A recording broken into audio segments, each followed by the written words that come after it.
the stream. Okay. Come on. Oh, Jesus. No. Yes. Back up. Right somewhere.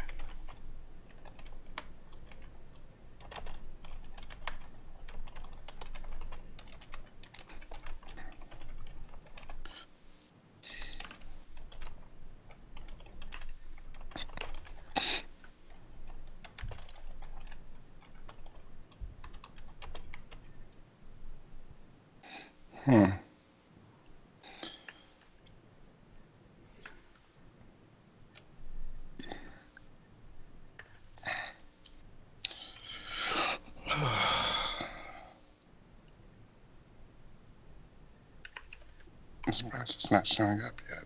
There it is. Okay.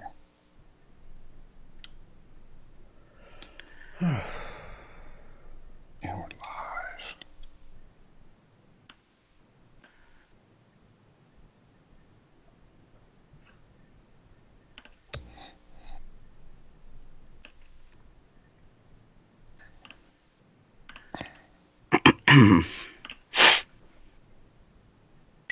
Oh, hell's bells.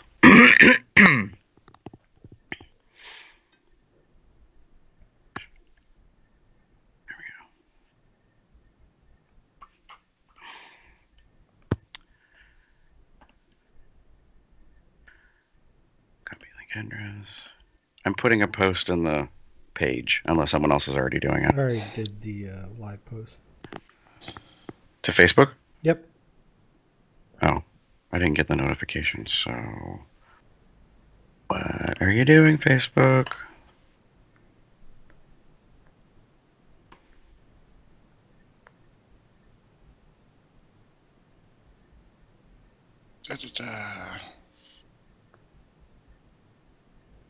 Yeah, I posted a minute ago. I just love delayed stuff. Orgasms?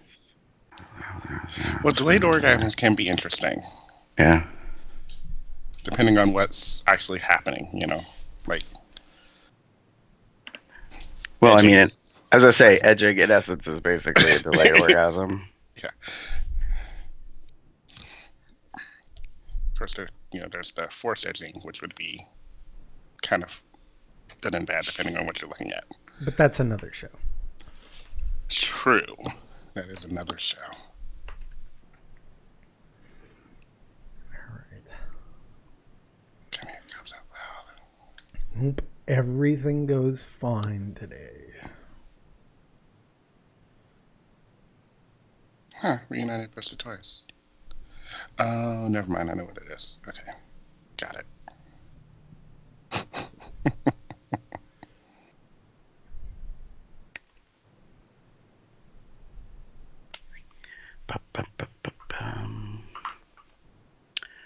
Alright, so that's that, and that's that, and that. By the way, before we start, have you two seen Eric paint his beard? Yes. It's awesome. I think it's fucking epic. I'm so ecstatic. I want to know how he did it. He dyed his beard in rainbow pride colors. Whoops. Yeah. So, and I'm just like, mustache. Yeah, the whole thing. Like, it's great. Well, I think originally it was just the mustache, maybe, because he kind of did a test run a couple days ago, I think. Well, maybe he test ran by doing his mustache, and then it worked out, so he did the whole thing. His mustache. Yeah. So, I just think it's awesome. I'm like, it's like one of the best little things I've seen recently. So. Yeah. Aww. He just posted a picture. I hadn't seen it yet. All right, let's do this.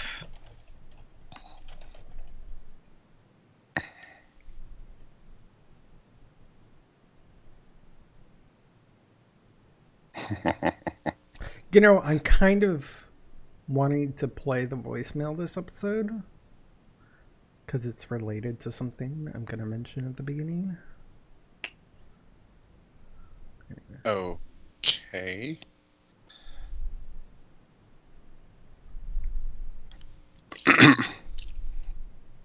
Would help if I wasn't on mute. Yeah. I was trying to say, I was saying, you just couldn't hear. If you want to play it, go ahead. I haven't listened to it, but I sort of saw the transcript and I partially paid attention. So I'm kind of going blind, just like Damon will be. So. Okay. It is a minute 45, but that if we just do that. Mm-hmm. There we go. I just posted on Cubs Out Loud Tumblr the link to the live feed. Cool. I now need to I was gonna see if I need to find them. I'm not signed on to Twitter.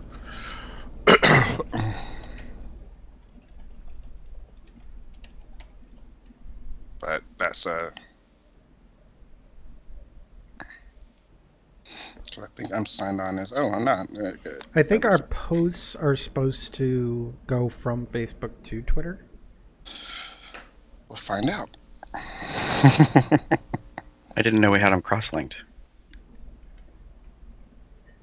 Yeah. I mean, it's cool if we do. I think I did that a long time ago, but Sometimes I don't know. I've never been. Let's see. I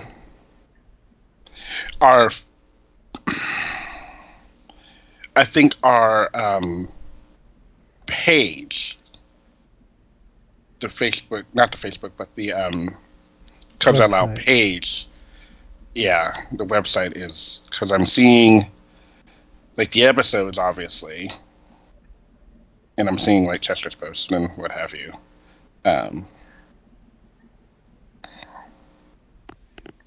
Most of these are all saying like. yeah, YouTube. maybe it's no longer cross-linked. Yeah, it's possible. I've heard that people have been not doing that because of, well, sometimes you don't want what's on your Personally, for the page, we kind of want it to post everywhere, but that's beside. Well, it's fine. It's fine. Yeah, but can I add something? No, I don't think I can. I'd have to sign on. Okay. Give me 1 second. Let's see what I can do. Excuse me. I am ready as soon as we got all our ducks in a row. I'm kind of. I can work on this and talk, hopefully at the same time. I just have to get into, because I don't remember the passwords and stuff. So I'm gonna have to go into and find that information. And I know it's in somewhere. I have music playing in my head. That's fun. Hmm? I have music playing in my head. That's kind of fun. Okay, that's not what I needed. What is all this business? My phone is blowing up. Stats, Come on. media hosts, likes, tracking, music artists, shared accounts. There you are. Sure, tell everybody exactly where we store our passwords. They can't get to it. They don't have permission. I mean, your comment caution is noted, but we got bigger problems if they can get access.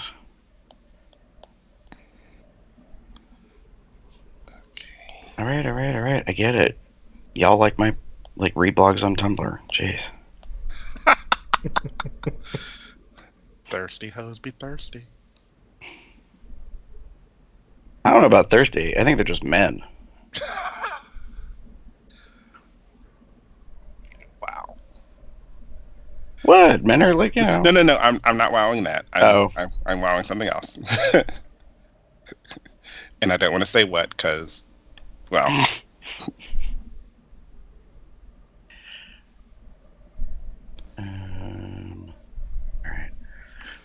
there's that. And there's that. Come on. There we go. There we go. See that. And then there's a notification. Oh, cool. We got some followers. Good to know. Will be you. Oh. Let's see. Share on. That's Tumblr.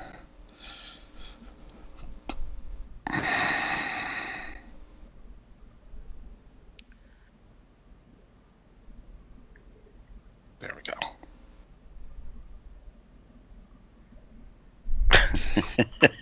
So do it. Sorry, Chris. We were trying to be organized and ready to go before we went live. So, but for those of you that haven't figured it out yet, this is an inside aspect of putting on the show. Us trying to get our shit together. Okay, cool. I got it set up. Yeah, whenever Gary mentions, can we start promptly at such and such a time, I just laugh.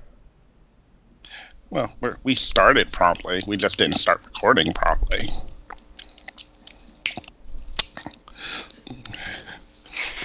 We were all here at 11. That's all I got to say.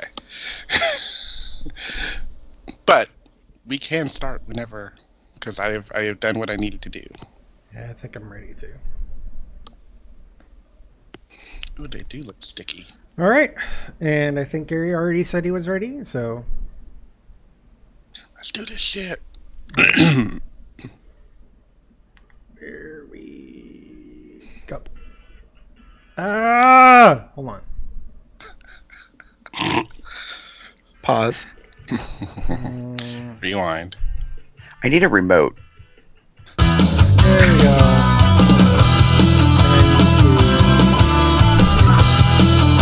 I was not.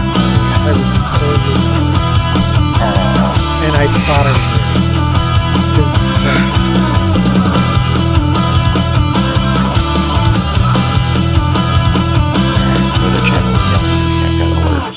What? Oh, this computer thing's just screwing me up. Beach hazard. Anyways, shall we go now? All right, let's do this, sumbitch. Let's do this.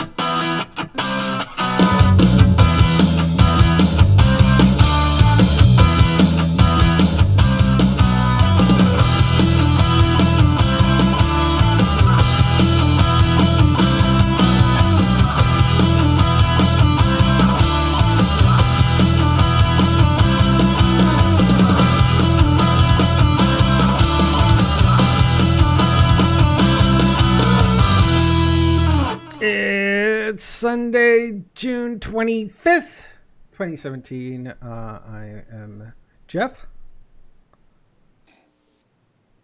I'm having a Gary moment.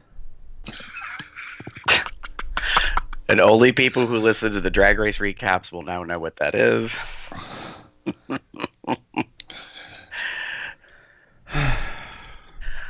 It's okay. Daijaba. Yeah, sure it is. I'm like, you know how you break the spell. You have to talk. Yeah. Like I can probably go, like I'm Damon, and it'll. Oh, never mind. Nope, It didn't. don't work. Oh well. Oh Jesus fucking Christ! Hi everybody. Hold on a second. Quick test. Okay, there's something else. Who's that's your wrong. bear? There we go. That's right. I am your bear. I'm Damon.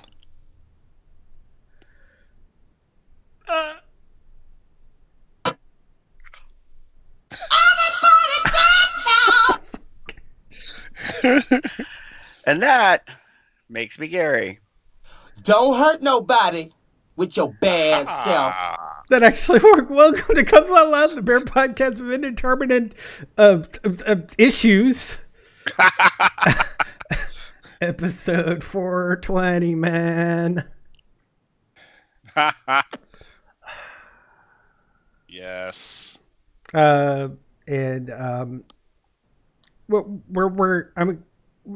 had to put something in the show that we weren't going to put in the show initially because of one thing. Happy belated birthday, Chess!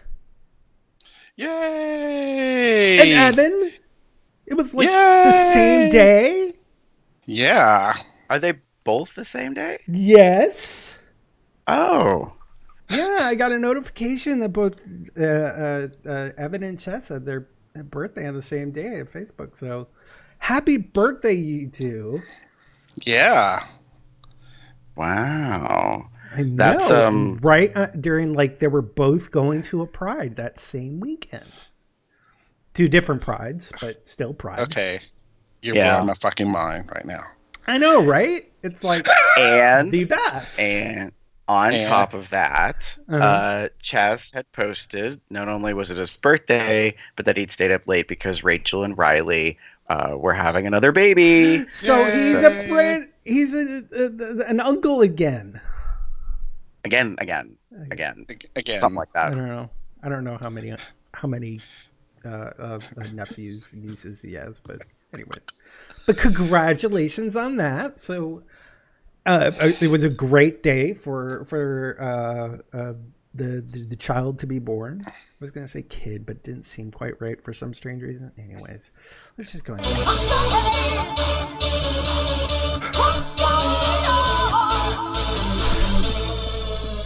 It's a brand new raid. The Tomb of Sargeras opened up on Tuesday, and we stuck our toe in and got 4 of the bosses down in there over the weekend with some technical difficulties on the part of our raid leader, who ended up getting like internet interrupted because of lightning or something in his area. So it was a little bit of a cluster, but we got over half the raid. I think it's only 7 bosses. No, it's more than that. It's like, I don't remember how many bosses there are, but we got 4 of the bosses down. The first one, the second one. I was so confused, despite watching videos about it. I was still a little bit confused on what I needed to do, but we made it. It was only the normal difficulty, so we haven't gotten to our regular progression for Rogue, but that's fine.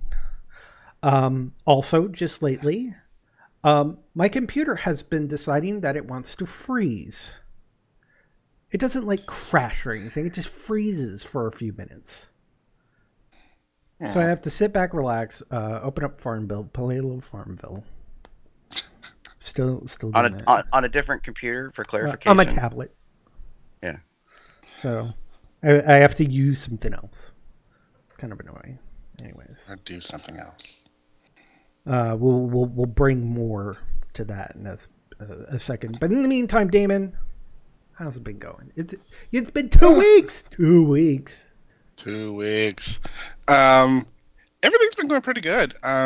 It was Cincinnati Pride. It was Lexington Pride, which is where Chess was, or Minneapolis Pride, which is where Chester and Evan are. Mm-hmm. So this is one of the busier Pride weekends. It's the last weekend in June, so it's usually historically one of the more popular ones. I believe New York City has their Pride today, but whatever. It was Cincinnati Pride this weekend. Actually all week last week, and there are festivities and whatnot going on. And I ended up going to just the festival. The parade was great. We had over, I think, about 190 participants in the Cincinnati Festival, which is the biggest, our parade, which is the biggest it's ever been, which is awesome. Yay. But it went forever, which delayed everything else kind of getting ready to happen. But still, good time. I sang with the men's chorus, had fun doing that. There we go. I worked the men's chorus booth, and there we go.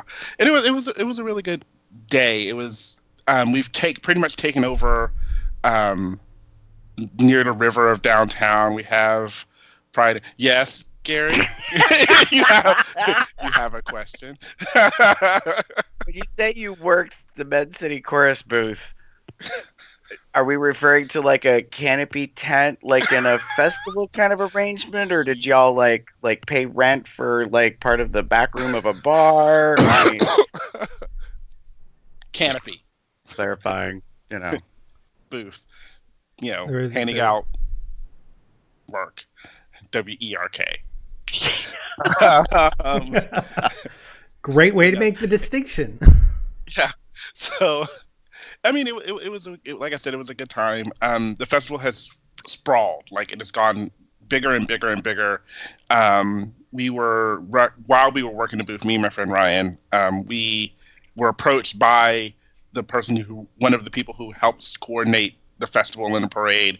We had some issues about the parade. I didn't march in the parade, but he did, and he was like, well, it was kind of a clusterfuck because there were so many people and there's so little space and in the staging area that things kind of got moved around unexpectedly. Like there's supposed to be an order, and there usually is an order, and things kind of got moved around because people were kind of crowding and moving, cutting, quote unquote, around and trying to get to places, and it mostly had to do with the fact that there was not a whole lot of room.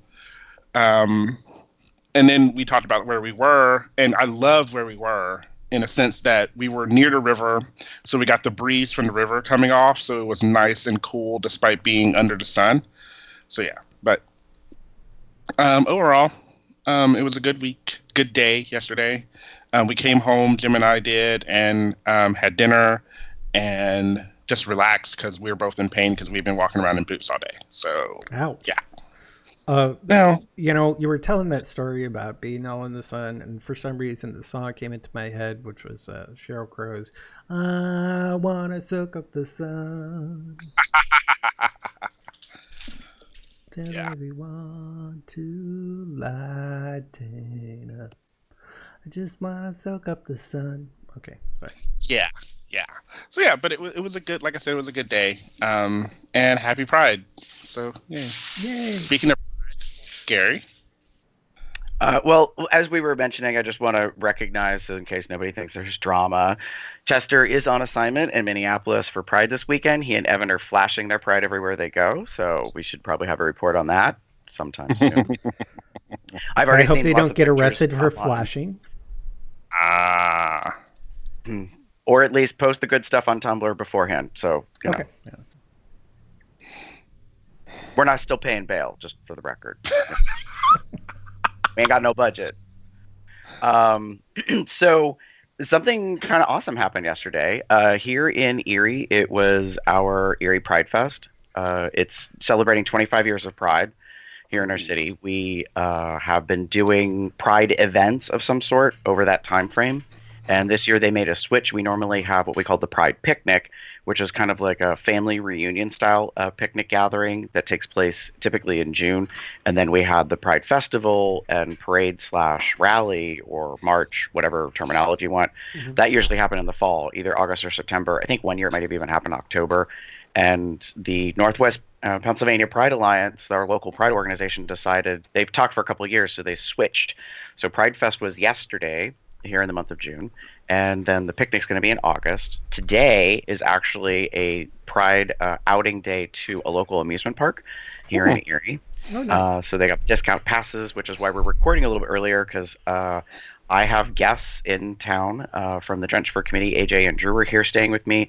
They are actually out having brunch right now, and because they're gay and it's Sunday. So, but they're doing that before they come back, and then we're going to go head to the amusement park. The good thing about our local amusement park, which is Waldemere, they do not charge for entrance. So the public can just come in and walk the amusement grounds, and then you get, now instead of tickets, you get what's called a Wally card, and you put money on it, and then there's kind of a ratio thing about tickets and stuff, so that's how you can ride a ride. So it's more kind of like a cross between an amusement park and like a fair, like festival grounds kind of thing. It's there permanently year round, but only open in summer. And then probably about 10 years ago, maybe now, they opened a water park that's attached to it. And so we're, depending on the weather, hopefully if the rain isn't going to be an issue today, we're going to go and probably do both the water park and amusement park. So Sweet. Nice. So that's the plans for today. But yesterday, the event that I helped put on, that is known as Drenched Fur, got. Let me see if I can see myself in the camera. We got this. Ooh. What is that? So this, to see it a little bit better, let me put something behind it. I don't know if you guys can really read it very well. Can't really Not know. really. And that didn't really help. It's fine. It's so I can awful. kind of see it there, but that's okay. Yeah. So anyways, it has the Northwest PA Pride logo, and it says Drenched Fur 2017 Visibility Award winner. Yay! What's So- the visibility award? Well, the Visibility Awards is something they started brand new this year for the 25th celebration anniversary. All local entities that have served the LGBTQ community got recognition if they've been in existence 10 years or more. Oh, So okay. there were, I believe, 6 groups or 5 groups, and we were part of that. I had been notified a couple months ago that they were going to recognize Drenched Fur, and that was kind of where it was left at. So that's part of why some of the committee came into town. We had a booth. We had information available. It was very entertaining to talk to lots of ladies who would stop and ask what Drenched Fur is. What is Drenched Fur? It is not. Well, it's not for you. Necessarily exclusive, but What? Yeah. There's gonna be a lot of probably But not Harry- as enjoyable for women. gay Well, yeah. So I was explaining to identifying people. men. I have to find out whether or not they know what bears are. Because if when you talk to someone they know what bears are, it's far easier to jump further in the conversation. But if they don't know what bears are, then you gotta do that piece first. So, but no, it was good. We had good fun, and my best friends Tara and Heather came up from Pittsburgh. They had jewelry and some Pride stuff, so they were in the booth tent next to us selling their stuff. And one of our committee members, Pete, is a consultant for Pampered Chef, so he was across the sidewalk from us. So it was like a little happy little gathering. So we got Promoting your wares. yeah. Selling your So- shit. we got sent up, or not sent up, but we all lined up and got recognition. They took pictures. I haven't gotten the official picture yet of us up there with the award and that, and I don't have it. Oh wait, maybe I do have it with me. I need to reach into the magic bag and pull out this United States Senate little deal, and inside it's a proclamation, and it's from our state senator. And it says, I want to offer Drenched Fur my warmest congratulations on being recognized by the Northwest Pennsylvania Pride Alliance for your contributions to the LGBTQ community. This Yay. recognition speaks to the high regard in which you are held by your peers and is a wonderful acknowledgement of all your hard work, commitment, and leadership. Please accept my congratulations and best wishes on your well-deserved honor. Yay! So as I told- Proclaimed. Wait a I minute. know! You know what? As I told somebody yesterday, we're official and shit.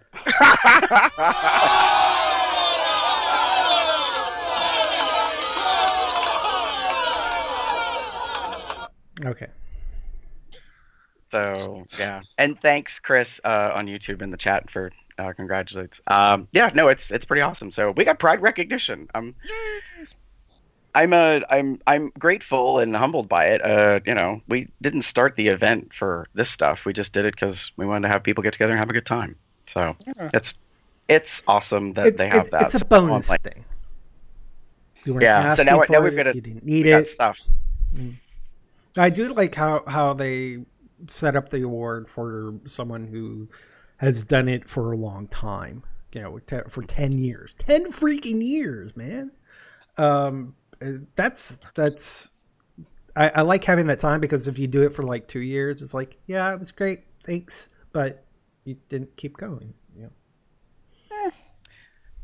Yeah, we've actually done 13 years, going on 14. So some groups have been around longer than us. So we, it wasn't so much about a competition or anything like that. It was just, hey, for the anniversary of 25 years of Pride, here's this. And then, side note, really quick, I want to give a shout out to Michael, who's on the Drenched Fur committee, who's been involved pretty much since year one. He puts on and works with Deb Spilko and a very small staff to put on Erie Gay News, which is a print publication and also a website.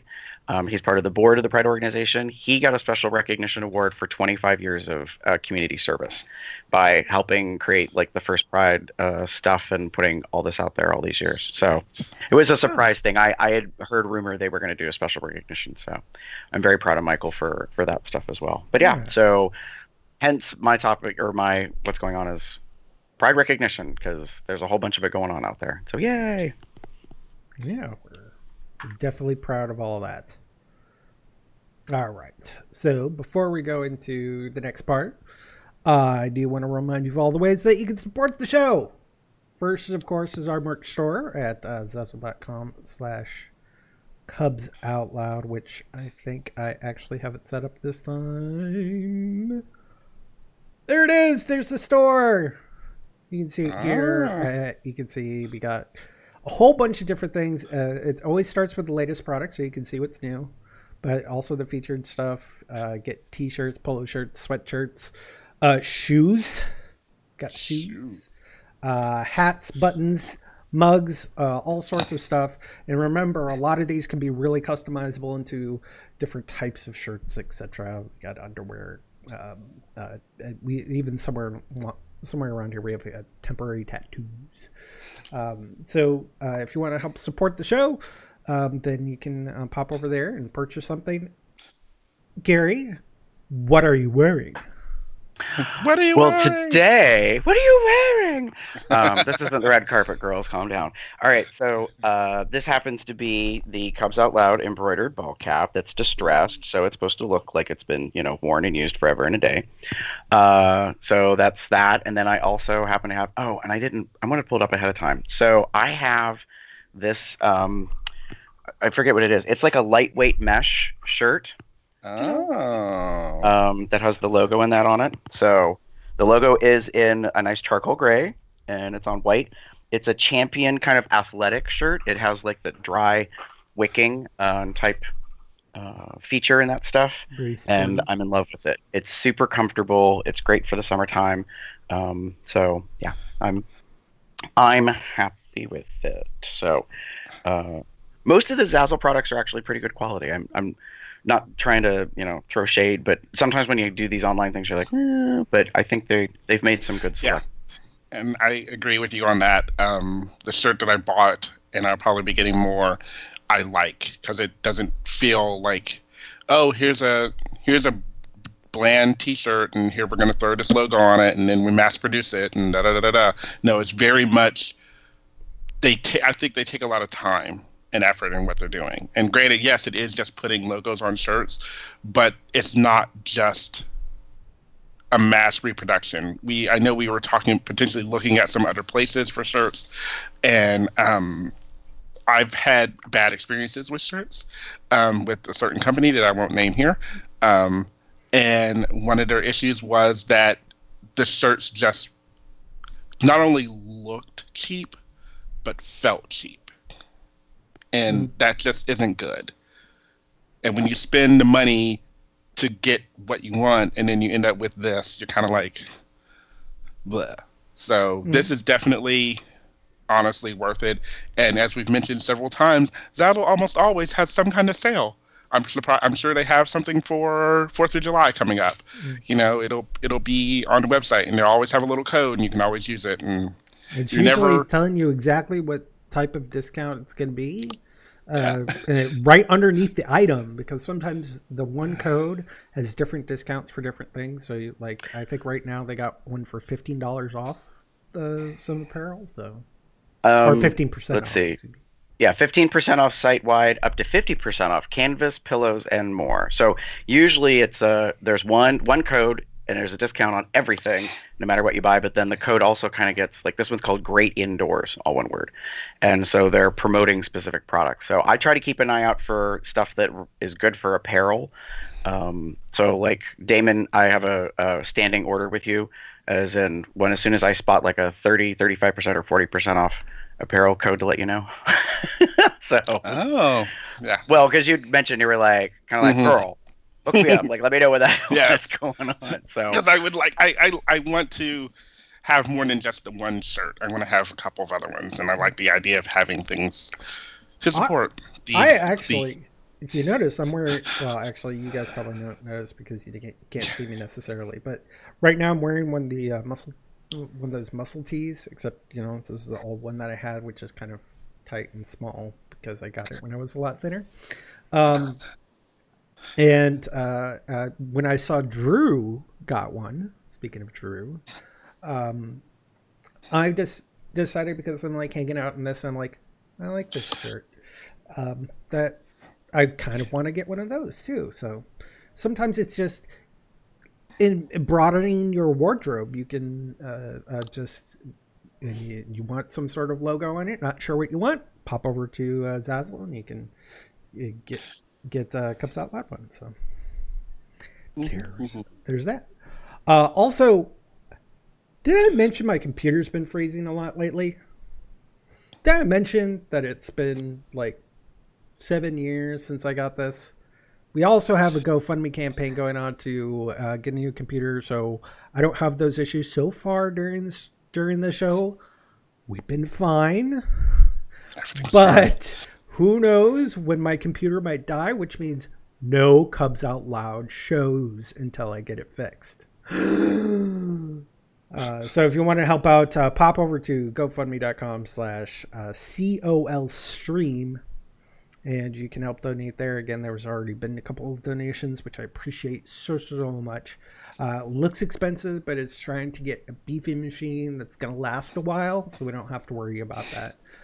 So a couple ways to support us, help out with the campaign, help out with by purchasing some merch. So that is our commercial.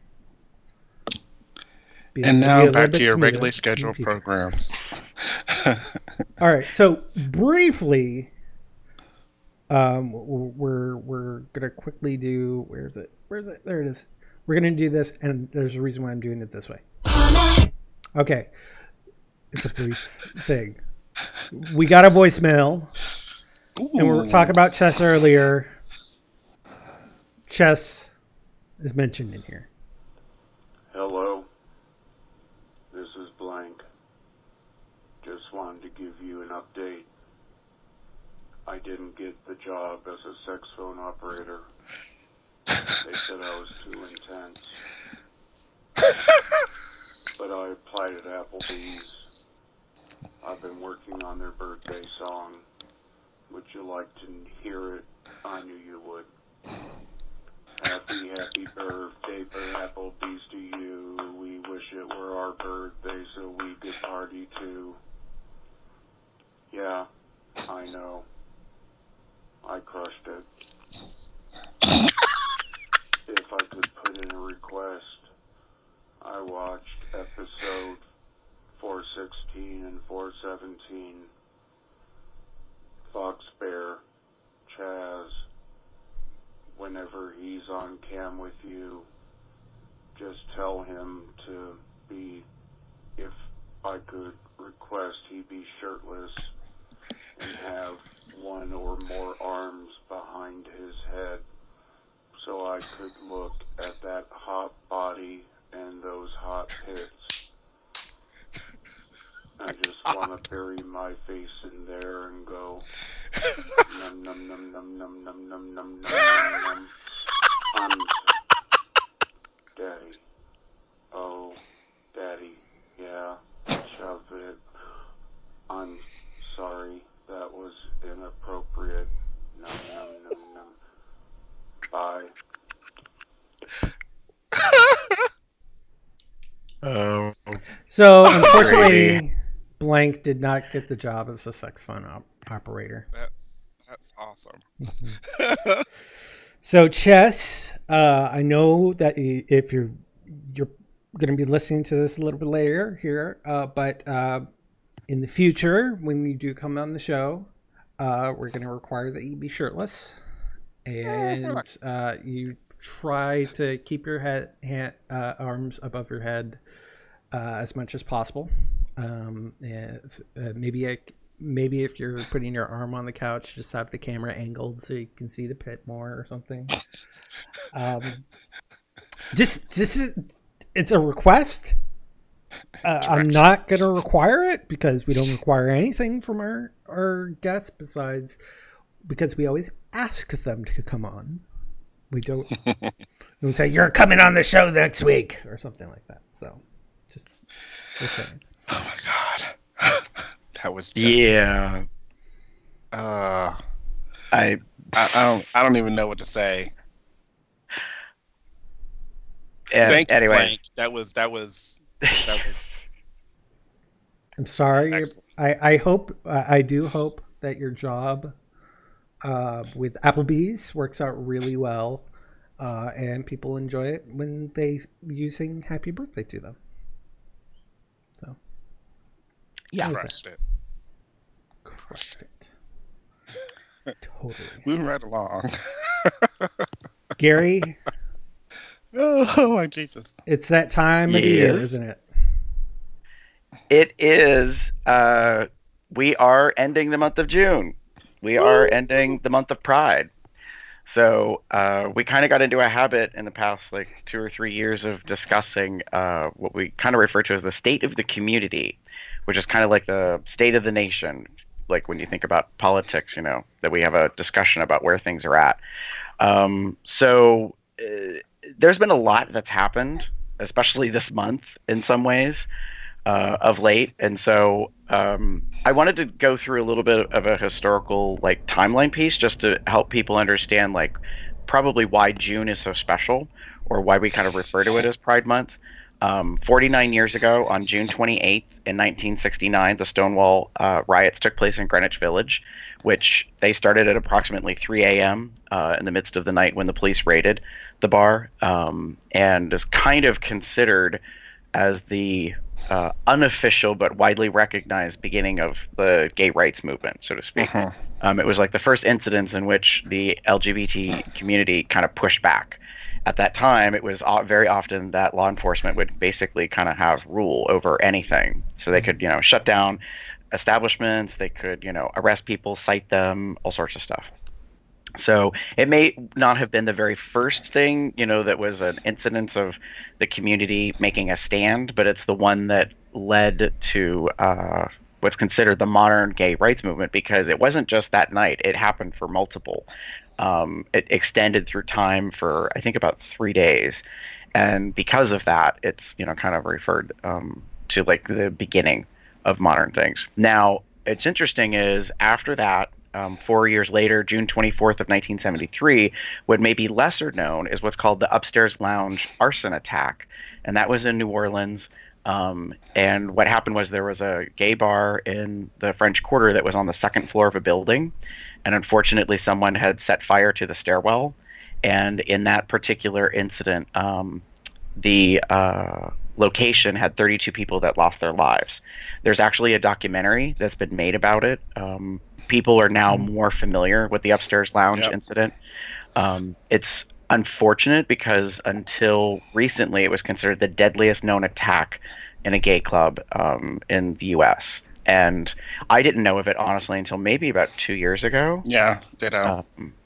And I kind of feel like a person that tries to be aware of my community history and culture in that case. So those happened in 69 and 73. And then, of course, 2 years ago, on June 26, 2015, marriage equality was established in the U.S. after the Supreme Court ruled in Obergefell. I never remember how to say that right. Versus Hodges, at the state level bans on same-sex marriage are considered unconstitutional. Yep, and that has a very local, because Mr. Mr. O, I'll just go ahead and say Mr. O, is from Cincinnati, so it has a very when it happened, we lost our shit here. So it was pretty freaking epic. So. And the reason why we kind of talk about it as landmark is because in one fell swoop with just one case, they eradicated or found nullified basically every of all 50 states. And I don't know if it affected the U.S. territories, but at least for the states, it was if they had anything on the books, it was just gone. Like it wasn't gonna count anymore because basically they said the U.S. Constitution overrides states like individual mandates. Mm-hmm. And that's just kind of a general government thing. So it isn't a gay thing, quote unquote. It's just that's the way the judicial system works. Right. So that was just 2 years ago. And then 1 year ago on June 12th was the Pulse Orlando massacre. Uh-huh.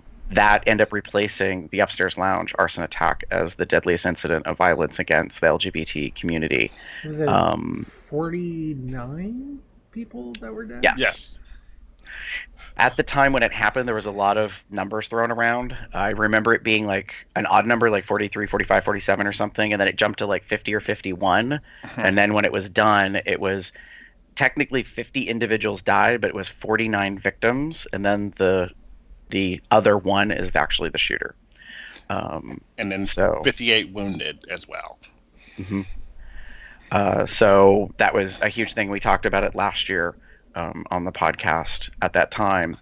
And that kind of gets us caught up mostly to the present. And then I wanted to also recognize that 5 months ago, on January 20th, the 45th president took the oath of office and immediately, started changing things judicially and kind of in the justice landscape about what had previously taken place in the past years, most recent years, I should say, with the prior administration and states.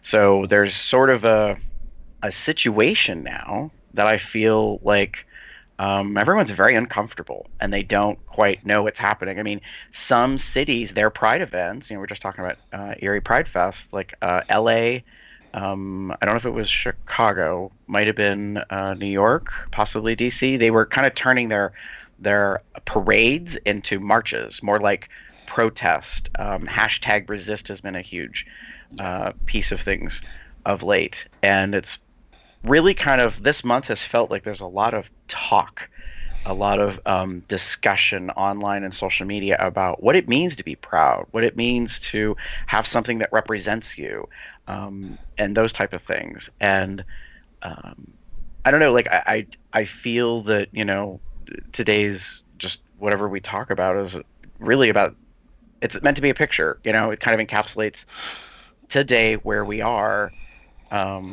because we now know, since we've done it for a couple of years, there are times that we probably feel we're better, especially like 2 years ago with the marriage equality issue. And while we still have marriage equality, I think there's question marks around a lot of people's heads about individual rights and what those things mean, and how you get the support not only internally from the community but from outside of it. Yeah. Mm-hmm. It's been interesting, and one of the things like I noticed, since I worked the festival and I didn't go there, I didn't stay too long. Sorry, it's just after a while your body just can't take staying and walking and whatever for forever. Yeah, but one of the things that I noticed about the Pride Festival was there was a lot of political undertones throughout everything. And it wasn't just gay. There's a lot of Black Lives Matters issues. There's a lot of to resist and dump Trump and all that other stuff was all over the place. Just subtly under the line. Obviously rainbows and whatever were everywhere, and what gay was gay and everything else. But I noticed a lot of different things. There was a lot of. This was the first year I've noticed different flags of. Like people walking around with them, like there was the transgender flag, there was the bisexual pride flag. There's one that I now am forgetting, and I will have to look it up. But it's the yellow, blue, and pink one, and I can't remember what that one is. But I'll find it really quick. But yeah, it's one of those things where I just noticed a lot of. It wasn't just about. Hey, we're gay and we're proud kind of thing. It was very much we're making a political statement of some kind. Mm-hmm.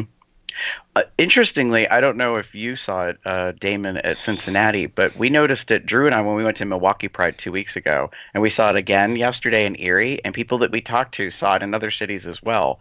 And mostly, this is not to be, stating like an opinion, but it appears mostly younger individuals in their 20s have sort of taken on a fashion statement. I don't know how else to explain it. That they take a pride flag and they wear it like a cape. Yeah. So that's like exactly they take, what it was. Yeah, and so they take the ends with the grommets usually, at the top and the bottom, and they wrap it around their neck, and they kind of tie it or secure it, and then they just let the flag hang down off their back. So it's kind of like a superhero cape. And we discussed it because it happened again here in Erie. The first thing Drew says to me, he goes, and it's here too. I knew instantly what he meant because we talked about it in Milwaukee, that I thought it was more because the first night we went to Milwaukee, their Pride Festival, it's 3 days. It's Friday, Saturday, Sunday, and it's on what I don't know how to explain. It's like festival grounds. So Mm-hmm. in Milwaukee, they have this whole section, and it's kind of like a carnival fair kind of grounds, but there's permanent structures, and it get used all summer long. So there's concerts and like all the like culture festivals, like Italian, Greek, all that kind of stuff. They happen there, and so the Pride is the first one that kicks off the whole summer of like weekend Pride events or not Pride events, festivals. And it's really cool. But so on Friday, we're walking around and the sun had gone down. So I thought people were just buying pride flags to have some sort of like, I don't know, makeshift poncho. Like, like they were just getting a little cool because everyone's running around, like in tank tops and shorts and stuff because in the, it's summer and it's sunny and it was beautiful. And then we noticed, no, it was all weekend long. It wasn't just like at night as a quick fix for, trying to stay warm. And we've seen pictures online and Drew mentioned it. And then sure enough, like we saw it again in here. And so I don't know if it's a thing or if it's just sort of catching on oddly. I don't know. Maybe. I think it's definitely I don't know if it's like I said, I don't think it's a thing. I think it's more of a way to show you're proud, but also I like the idea of being a superhero kind of thing, whereas like you're kind of actively protecting those, or you're a protector of people. The flag I was remembering it's pansexual pride. So it was a new one that I hadn't seen before. Maybe not new, but I just hadn't seen it before. But there were all over the place, these different flags. And like you said, they were definitely like the grommets and hero capes kind of thing going on, which is kind of cool in a way. And it was, I agree, it was definitely younger people. Not that it's a problem, not that the older people don't get it, but I think it was just very much like, I saw a lot of young, like, teens, 20s, doing that, wearing the flags as a cape. So yeah, I'm kind of wonder if it's meant to be a little bit of a political statement in terms of like owning your self-directed chosen label. You know what I mean? Like identity. Uh-huh. Like this is who I am, and I am proud of this particular thing. So like, and it's kind of like, what are you going to do about it? I don't know. I just find that very interesting. So there's been a lot of discussion. Yesterday at our Pride Fest, we had one protester who had a little amplification system.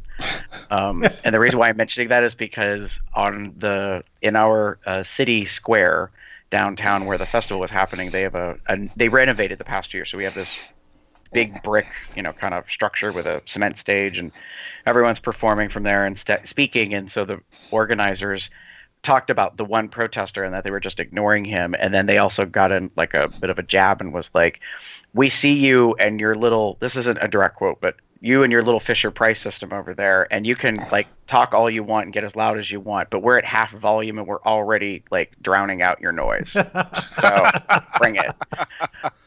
I thought that was kind of cute. Like, I mean, it was it was quite a jab. I mean, it was, it was a bit stabby, but I got, where they were coming from. But I noticed online, a lot of people have been posting pictures and doing certain stuff. In fact, I'm not going to state what it was, but since we mentioned Chess recently, he made a comment about something he's thinking about doing for next year's Pride about the protester issue, which that was an interesting counterpoint. But I obviously didn't march in a parade this year. I haven't marched in a couple of years just because of, if I march in a parade, I'm not, when we sing at 4:00 or 5:00, whenever we're going to sing, I'm just not going to be up for it. It's just my personal thing. So I do what I can when I can. Anyway, so because of that, I didn't see the protesters per se.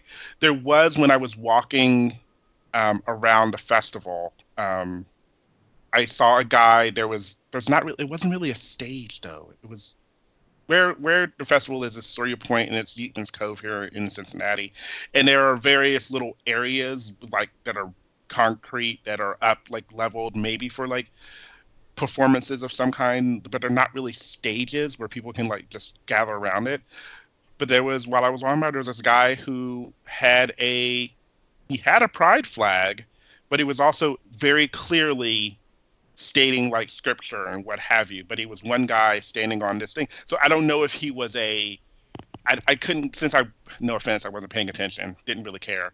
I don't know if he was protesting gay or if he was just sort of evangelizing to the gays to come to God or whatever. So whatever. It didn't really matter because no one, I mean, there are a few people kind of standing and looking and listening, but no one was really like paying too much attention. They were just kind of like, okay, you do what you can. But meanwhile, the reason I only kind of heard him because I was literally walking past him.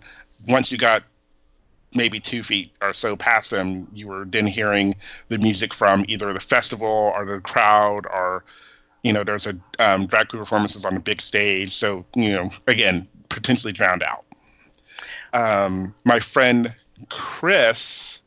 Jared, posted today on Facebook that a friend of his, he posted a video of a friend of his who was basically twerking with a protester holding one of the signs. And he was, there was distance, that he kept his distance from the guy, but he was definitely like, had a fan going and was, he was having fun. And it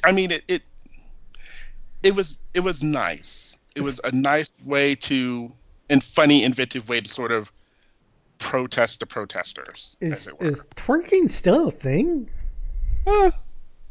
Dancing, twerking, whatever you want to call it. It was. Well, I would say twerking is still a thing. It's just not as popular. I think planking has died. Yeah. Okay. So, but what do I know? I'm an old man now. So, yeah. It's a weird thing. When you kind of start getting recognized in daddy status, whether you want it or not, you start to recognize that you're just not hip or with it or up to date, and you have to ask people what things mean.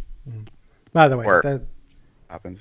On a quick retroactive side note, that whole gay pride flag as a cape thing reminded me of a post that Buzz put on his feed about Jeffrey, where there's two parts, which I enjoyed. What was in that movie, Patrick Stewart's character throws a sweater around him and kind of flops it around and back. Can I do this, or do I look like some sort of gay superhero? Yeah. And then there's also the fact, I think later in the movie, where he and his boyfriend are all dressed up with a pink beret and pink clothing, and they were joining the Pink Panthers, which were almost kind of like gay superheroes. So just wanna nice. So the when you started talking about that, just popped into my mind. Nice. There's definitely ways to be gay superheroes. And Patrick Stewart is my hero because he did that. Oh, so that is here. I thought it was somewhere else. Good to know. Sorry, I found the video again, and I thought it was in like, I didn't think it was in Cincinnati, but it was actually here in Cincinnati. Matter of fact, I know exactly where it was thanks to the landmarks around it. So that where they filmed the scene? Yeah, where they filmed not the Jeffrey scene. Sorry, the video that I was talking about earlier. Oh. With the guy twerking against the protester. Twerking thing? Okay. Yeah. I thought it was in like New York, but no, it was actually here. Girl. Yeah. Look at them thighs. Sorry. That boy got a booty on him. He's busy prancing around. But yeah, the Jeffrey was one of my favorite. It's one of my favorite gay movies. Oh God! Time. Look out! Woo! Happy Erie Pride! All right, so for those of you that don't know, yeah, that's Drew. Drew, why aren't you wearing your Cubs Out Loud shirt? He can't hear. Jeff wants to know why you're not wearing your COL shirt. Because some hot strapping man wanted to take it off my body. Oh, Jesus! Wow. One of the many reasons why I love Drew. Oh, hi, Drew. You don't want to get on camera?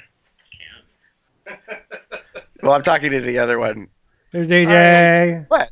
See, this is you can't see because the camera's like. Yeah, I couldn't see it. Yeah, that's us in the corner down there. Now all they see is There's your boob. us in the corner. Down. See, there we go. Mwah. Yeah, Mwah.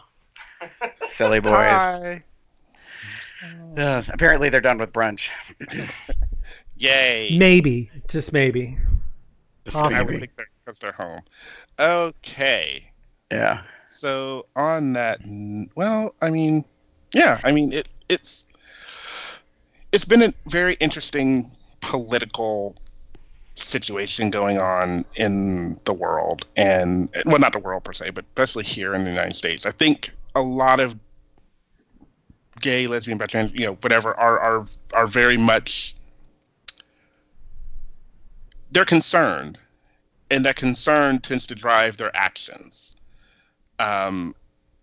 We've got 45 in the White House, and people are very much losing their shit. He very quickly did a lot of things that put people at unease, and and we're still kind of trying to deal with it. There's healthcare issues. There's the healthcare bill that just came out that I'm sure, if what I've been hearing has been right, is terrible. It's just fucking terrible. And that's if it passes. So yes, if fortunately, it passes, yeah. we don't know if it passes yet or not. Hopefully not. Mhm.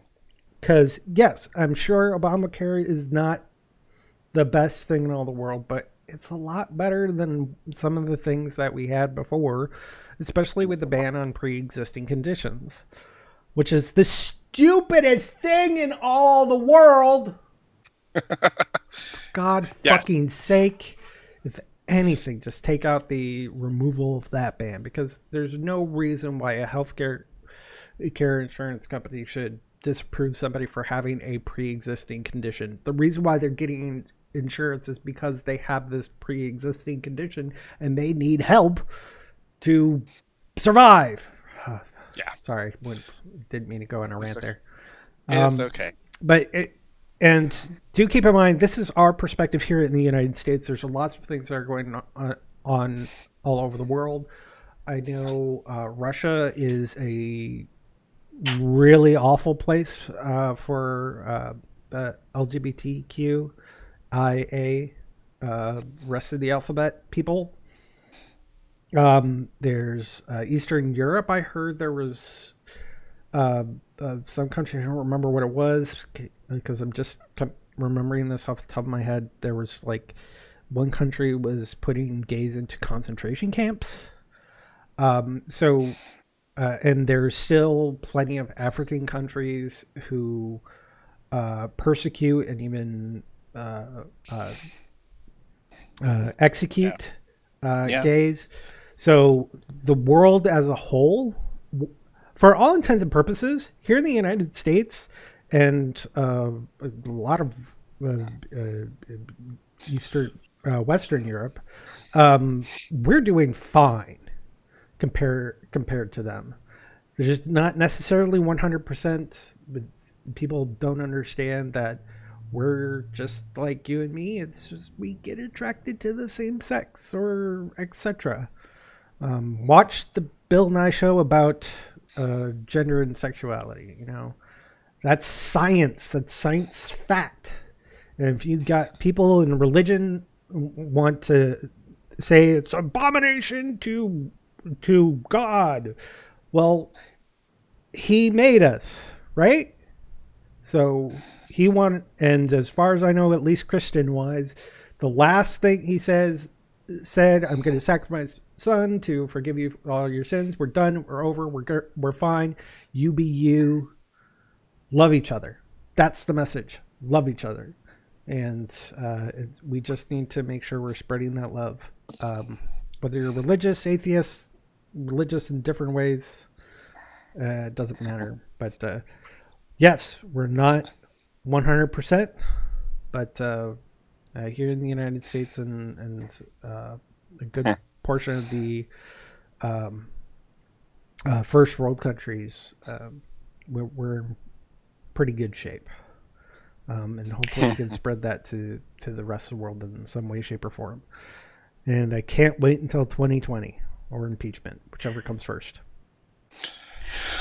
I think that the hardest part, I think that you're bringing up, Jeff, is as accurate as we have a lot of like concern in our country about the direction of things and whether or not, we're going to take some steps back or in terms of, access and equality and that kind of stuff. But, the U.S. has predominantly been throughout history, and I think still mostly to this day, like one of the top leading, society, government type situations that we, are treated fairly, in humane ways, basically, about being able to exist how we want to exist, and that's not the case everywhere, and the stated, reported issues about the camps in Chechnya and that type of stuff that's beginning to be documented and come forward, and the United Nations is looking into it, and that stuff is very discomforting because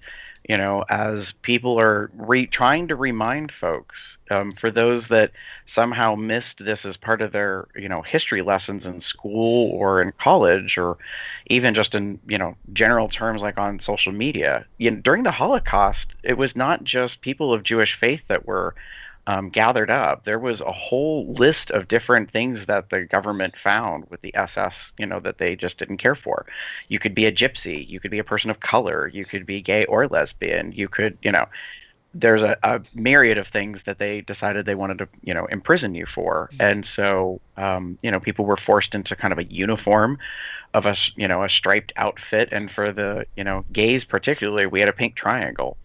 And prior to the pride flag, that was like the symbol of the gay community, and so it's one of those things that I think people are kind of, they want to bring it back, not in terms of that we have to have it, but more like a don't forget. Like we've come a long way and we've been through a lot of stuff, but do not presume that like the last, say, 8 years, if you want to put it in focus of the U.S. presidencies, was progressive and we made all this stuff, that it's just going to stay that way. It's and I think that's the natural course of things. I mean, it's kind of like you can work towards a goal, but you're not going to get straight to the goal immediately super fast and that's it. Like you're going to have a journey, you're going to learn things along the way, you're going to make progress, but sometimes you go forward and then some stuff happens and you kind of have to adjust and keep working and make it harder. As it's nothing happens like a finger snap, and that it's just universal. And that's unfortunate because I think that's what most of us feel is like once you have a thing, like it's now permanent. But, we're not all plugged into the matrix. We're not all universally programmed. So not everyone's on board with certain things. And I think that's part of what we're seeing is that some people felt that advances that were made were kind of, I don't want to say being shoved down their throat, but that they were kind of forced into, these different areas of equality and that. So I'm looking forward to more things being done, and as much as it's very I don't know, kind of heated in some ways, discussions that are happening online in some cases, I like the fact that there's actually conversation going on, because it feels in comparison like we were just, I don't want to say relaxed or resting on our laurels, but I think people were very comfortable. And especially with the marriage equality issue and then adoption, situations progressing for our community, it kind of turned into, hey, look at everything that we're doing. And I even said, I think the next frontier was going to be about the trans community. And after that, I wasn't sure what was left. Do you know what I mean? In terms of subsets of humanity that are kind of like trying to get the same footing, so to speak, or the same, access to things and that equality item.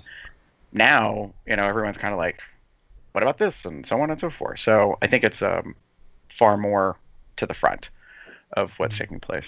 Well, going back to the World War II things with the gays and that, if you want to see a really good movie about that time, check out Bent.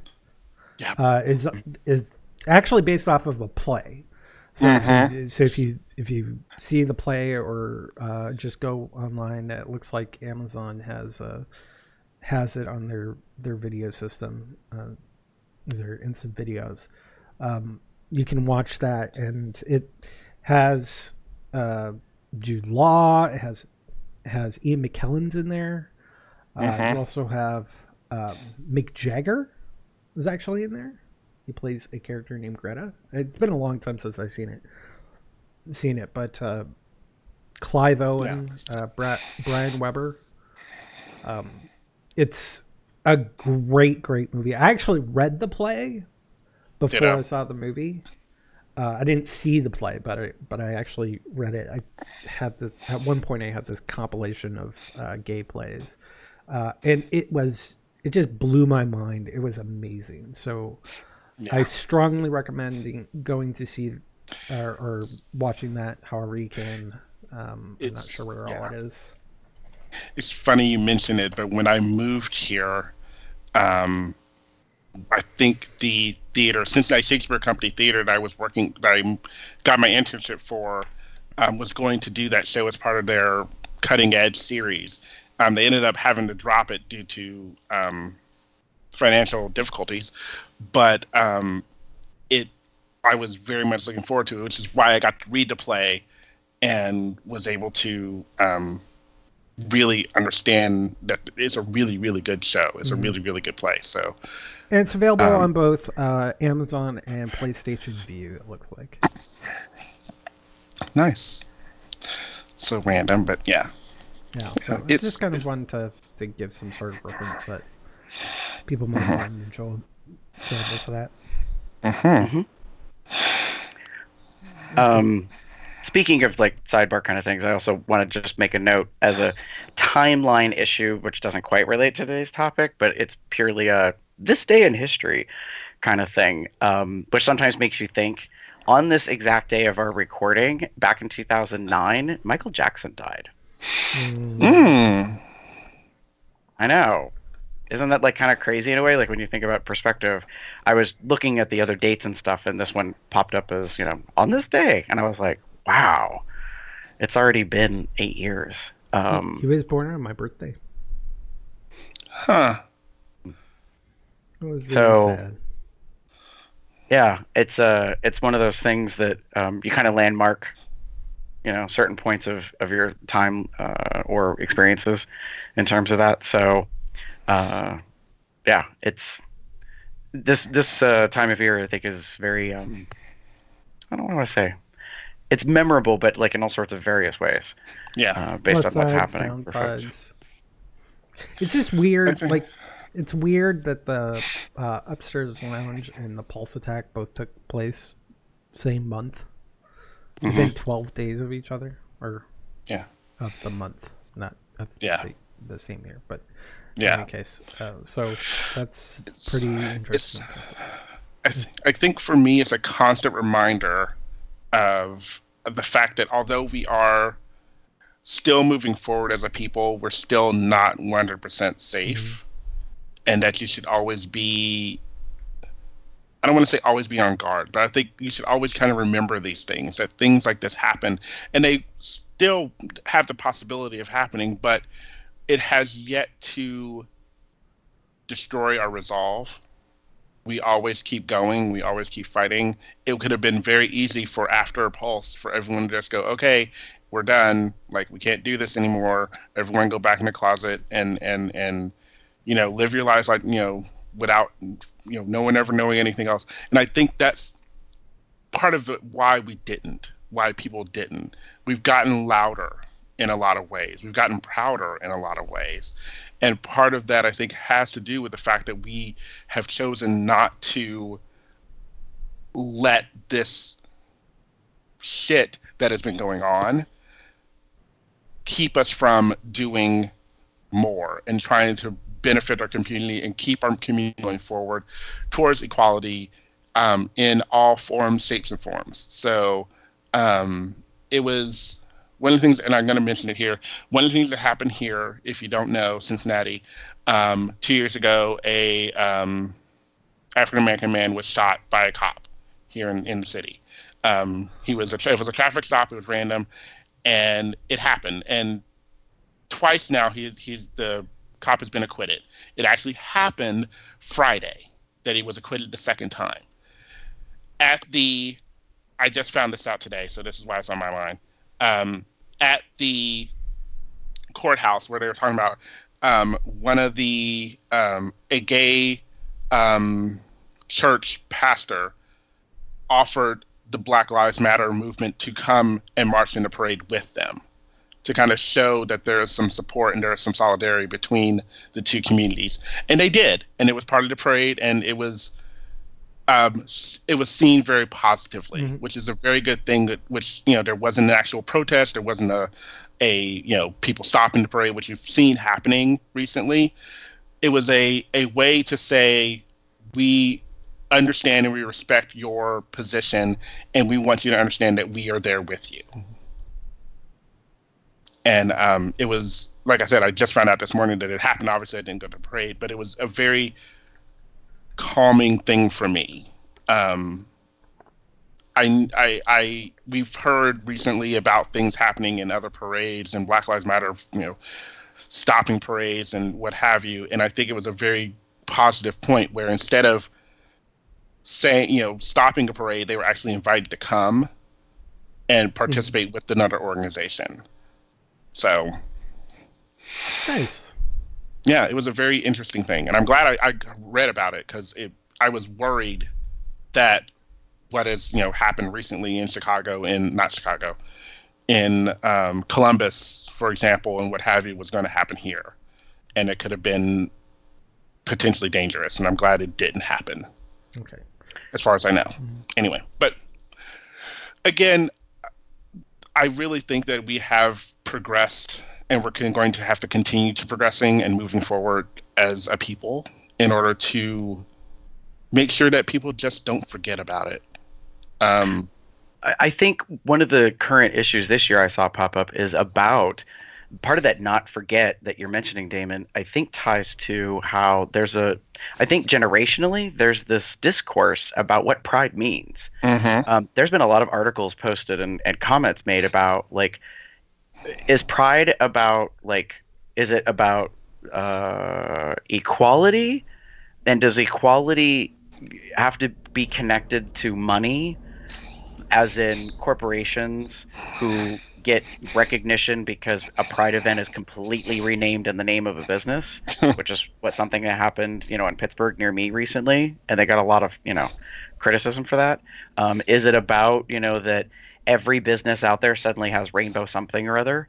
A friend of mine was showing me recently that their financial institution, changed their logo temporarily, and it includes a rainbow, and all, now there's this thread of comments about, basically some people are like, keep your politics out of my, my shit. Like, I don't care about what you do in terms of that, yourself, but as a business, I think you have no right to be kind of stepping in. I just think it's interesting that people are kind of like, wanting to have that discussion. And I think that's part of what we need to do. Like, we need to recognize, like, as I see over and over again, people posting and talking about how, like, the first Pride March was a riot, and making reference to, like I said, about Stonewall, like, and I think it's just more generational. Like, individuals who recognize not only our past but have had certain experiences are looking at maybe the younger generations and thinking that they're taking for granted, like they don't understand historical context, and more so they don't know how bad it can be. So like I said recently, at times like this, especially with marches and counter protests and all this stuff, I think of people like Larry Kramer and ACT UP, and how they had to really go to, in some ways, extremes to get the recognition that no offense, shit needs to happen, or isn't happening, or this is not fair, or whatever it is.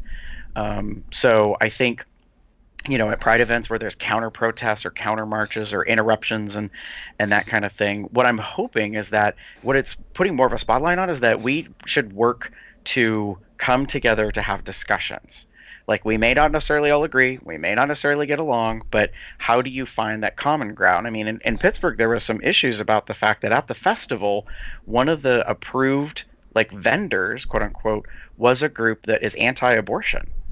And they are promoting that in the midst of Pride, using, like, some consider a controversial shirt that has rainbow on it, but it's about the fact, I mean, this isn't a direct quote, but it was kind of unique take that said, pride begins at conception. Like, I know. I see your face, David. It's like, so they're like kind of blending these issues together. A lot of people had a big issue with it. They did not like the fact that Delta Foundation, who put us on, the Pride event in Pittsburgh, allowed that to be there. I mean, they're kind of like, when do you draw the line? Like, are you just going to take money from anybody? Was really the question I kept seeing come up. Like anybody who's got a check, they totally are in, no matter what their voice is, no matter what their viewpoint is, whether they're supportive or not. I mean, it's always been an issue because I think a few years ago here in Cincinnati we had a similar thing where basically an anti-gay organization or anti-gay church or whatever chose to actually put in an application to actually participate in the Pride Parade. And it was a question of, do we allow it? Do we not allow it? I mean, it is a citywide festival kind of thing. So it was one of those things where I was concerned with whether or not they can do this or not, whether they can do it or not.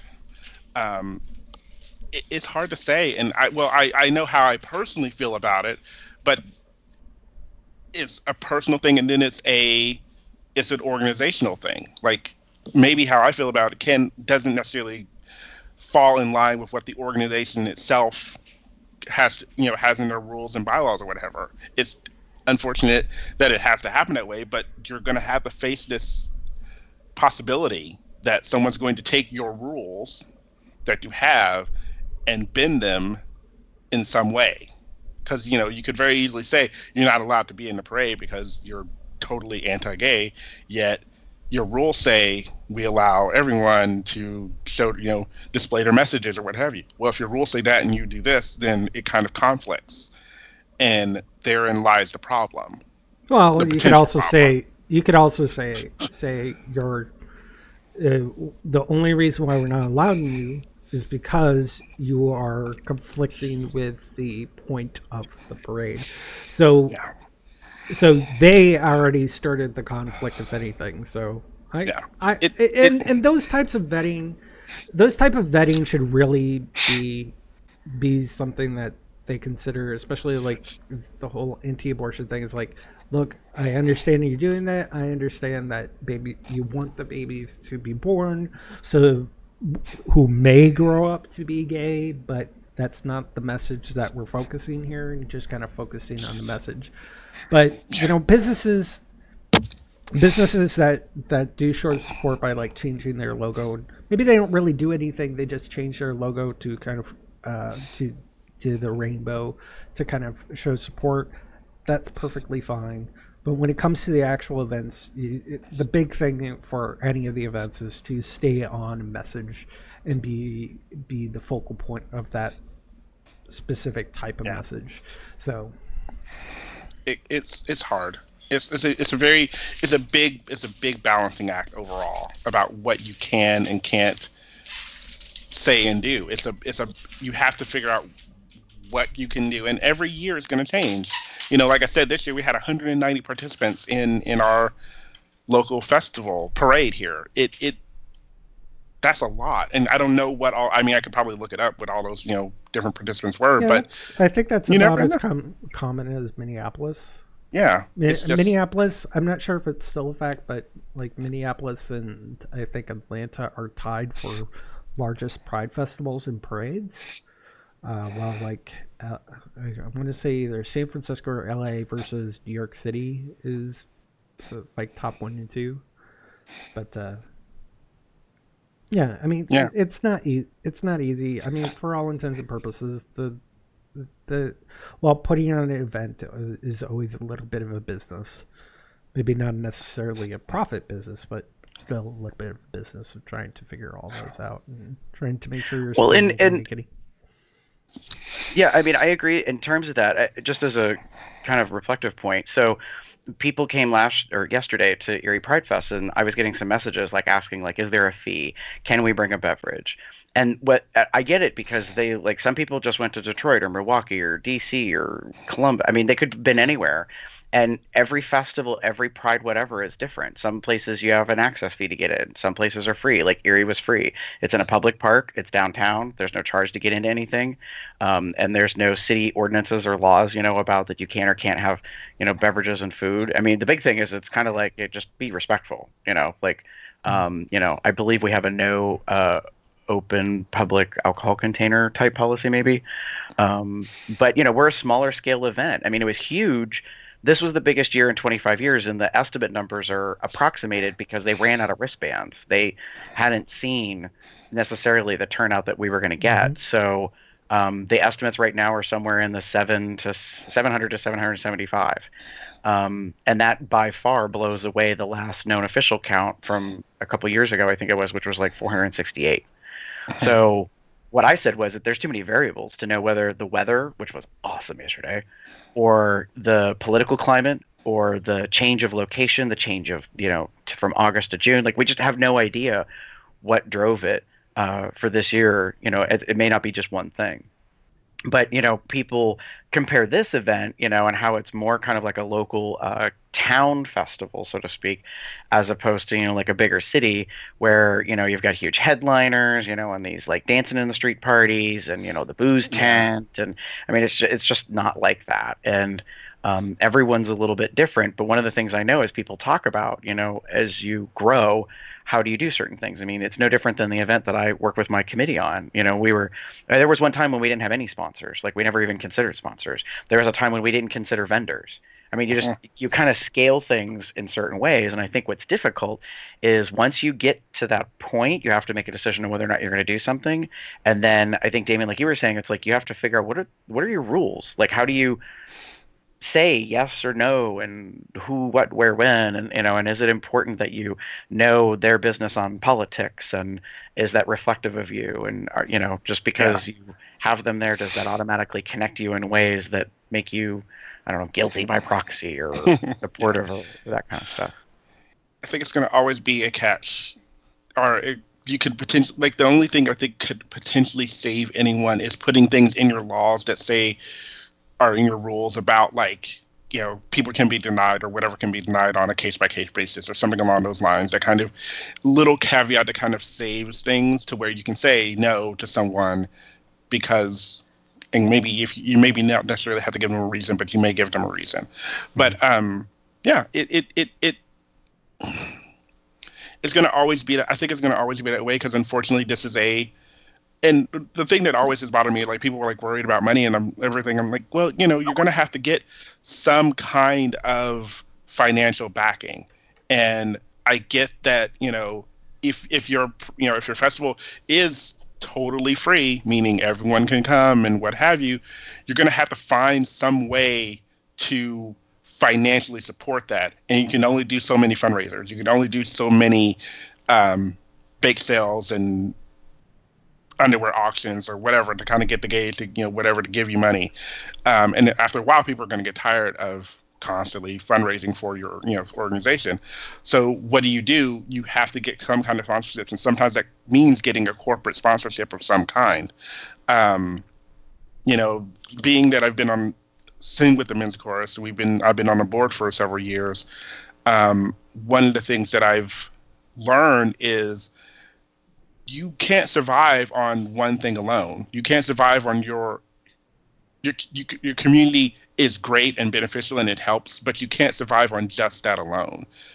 Even no matter how large your community is, you just can't.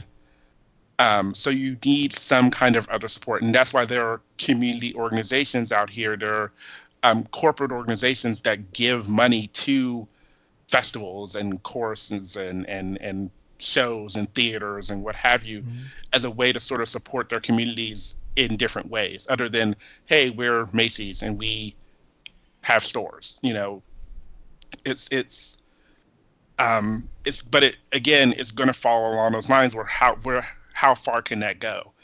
The Pittsburgh thing is a great example of that, of where they pretty much renamed the whole thing. It kind of, I think, took it to a little too far.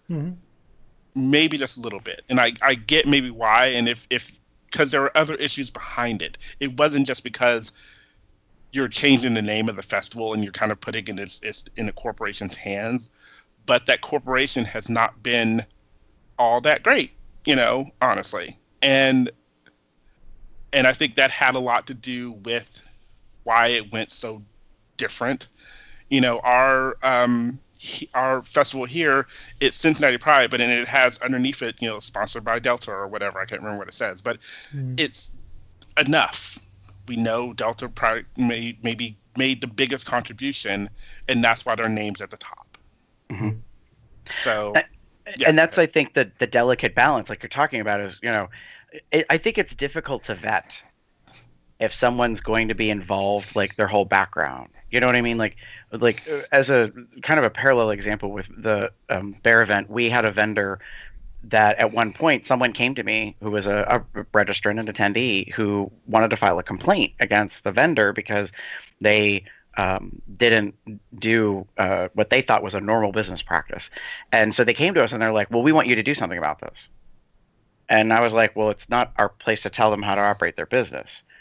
Like you're kind of putting me in a spot, and I understand that you're frustrated and that you're not getting what you want, but there's nothing I can do. Like, I can't force them to do something, just like I can't, a Pride organization can't force a sponsor to make an official statement on a platform or whatever. But at the same time, like the Pittsburgh situation, I think there was a lot of question marks about, like, did you guys even bother to look into this, or did you just merely take I think it was like a $60,000 check without looking into the fact that they've actually been supporting anti-community, issues, and, potentially are doing some things that are physically and, for the health of people, harming individuals, like was part of the complaint. It's like, how is this really, where you want that alignment?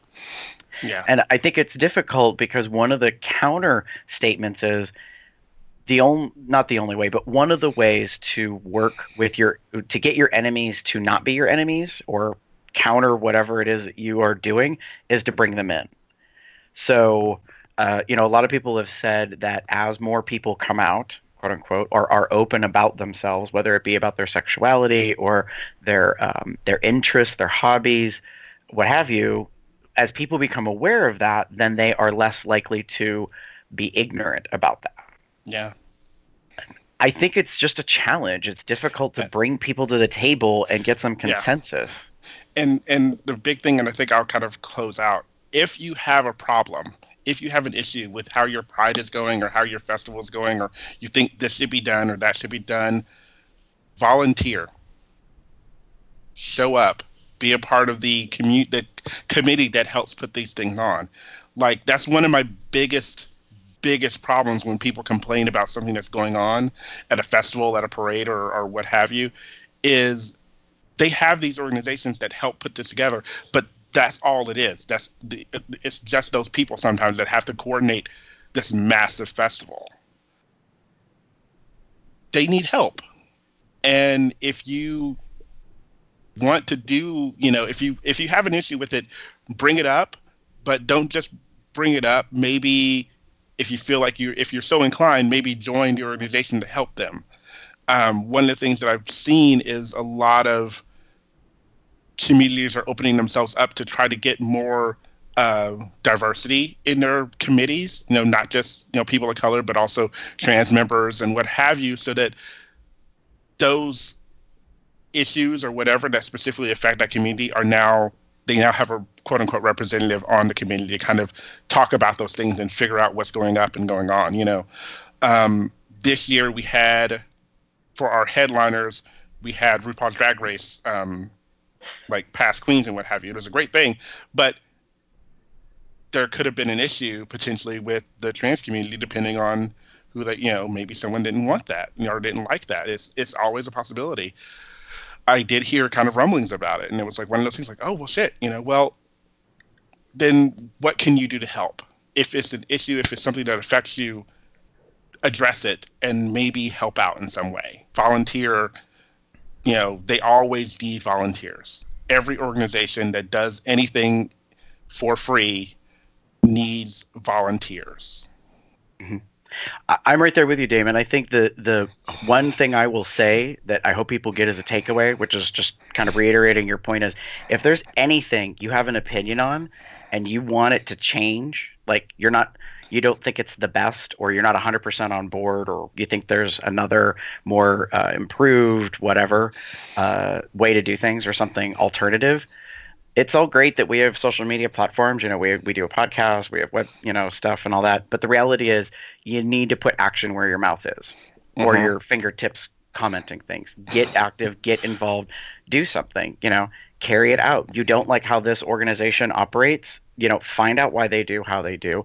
Make some inroads and do that kind of stuff, because it's the only way you're gonna actually have some effect. Because no offense, anybody can sit in a bar on a stool and have a drink and talk out loud and bitch about XYZ. Truth. Bitching ain't gonna change nothing.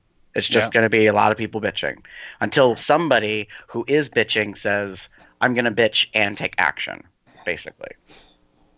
True. All right. With that. By the way, just a little behind the scenes. About 8 minutes ago, we were asked the question whether we wanted to wrap up. Say, it takes 8 minutes to wrap up, apparently, for us.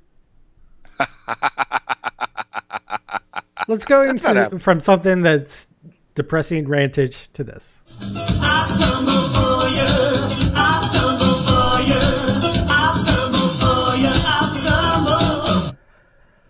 So, no, I'm just trying to make the show progress.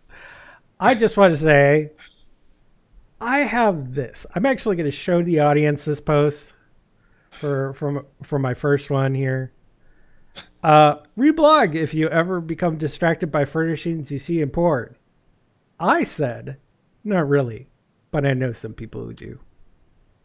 I don't have a fan to flap. To snap open. Oh, thanks. I don't have mine immediately available. What are we? So his first one is reblog if you ever become distracted by furnishings you see in porn, and I think it was meant to be a side shade to, I don't know, maybe me, I don't know, maybe a couple Chester. Other people, maybe Chester. It's okay though. It's okay though. It's not that I'm. I thought you would think it. I thought you would find it humorous too. It is funny. It's also kind of true. So that's why it's funny. The truth is funny. I'm sorry. It's just sometimes it's like, why is that there? Like, move it out the way, or don't frame the shot in such a way that it. Here, Damon. Just click on the other link. Which is the more click on the other one. Yes, thank you. Which is from Island Beef, which is part of the Island Cubs. If you've seen him on XTube, apparently his ankles are cuffed to the headboard, which is a rather exposing position. Wow. Yeah. My response: he's flexible. He's got a nice little belly there. It's not the flexibility. I'm stuck on the ankles handcuffed to the headboard thing. That's where I'm like, just thinking it through for the record. Anyways. I responded, I approve of this position. I approve of it as well. He is rather exposed. And flexible. Well, okay. See, and again, this is me thinking through things. I'm looking at the headboard, which you can see behind his head. It's a kind of a railing one. It looks similar to the one I have. It's probably on both sides. Telling. I'm just stating for the record. So probably more than likely his ankles are on each side. And I'm trying to, it might be because it's the bars across. He might be able to at least move them in and out too. So yeah. And depending on what kind of, obviously they're cuff, so it depends on what the length is between the two. There's probably some give, but it's okay.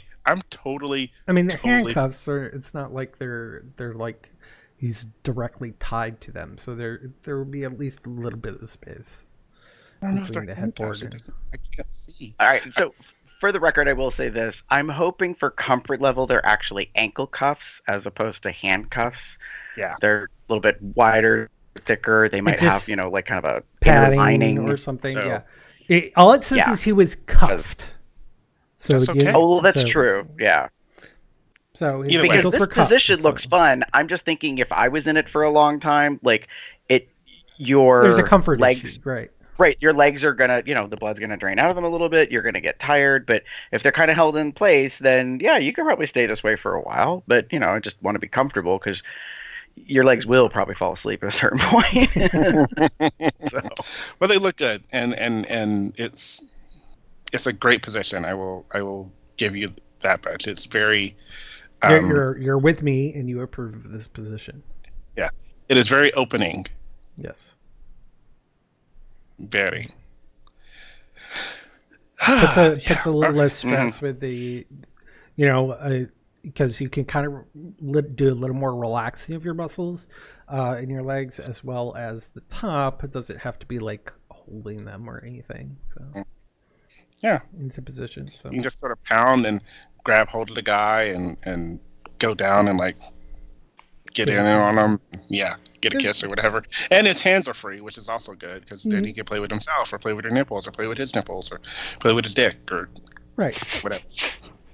There's lots of. For those of you that are watching positives us on YouTube, you're gonna have to wait for the link later on. Yeah, yeah. There's no way I'm showing this on YouTube, so it's definitely not YouTube appropriate. Anyways, moving on. Yes. Okay. Damon, what do you got?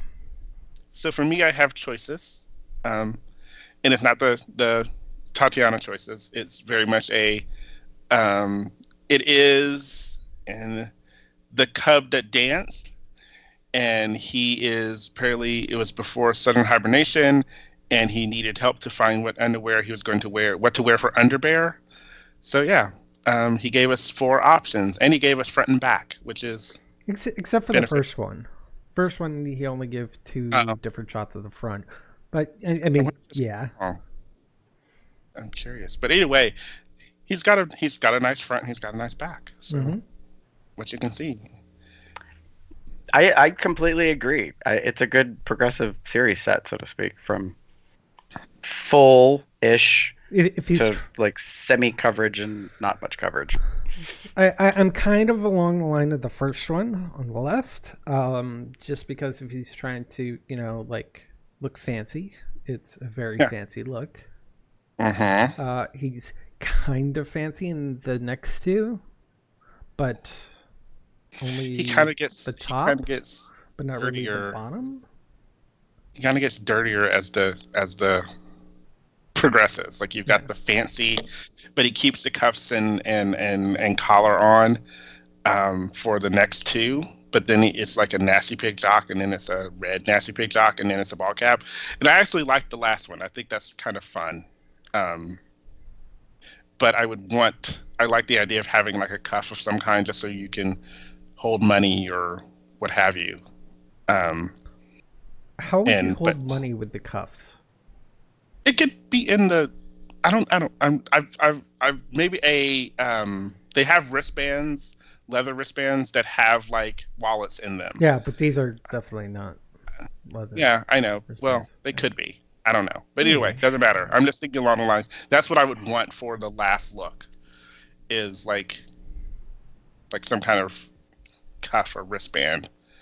Yeah, for the last one, maybe a leather wristband with the more walletish sort of thing. Okay. And he could put his money in his shoe, which is fine. Whatever you want to do. I'm sure he enjoyed himself. I don't know if this has already happened or not. He looks like he would have had a lot of fun, and people would have had a lot of fun with him. Deservedly so. But Gary, what do you got? Mine is a kind of a different type of Tumblr post for me compared to what we usually have up. It's Disney Pride Shirts by West Cub 86. West. I've heard different people refer to him.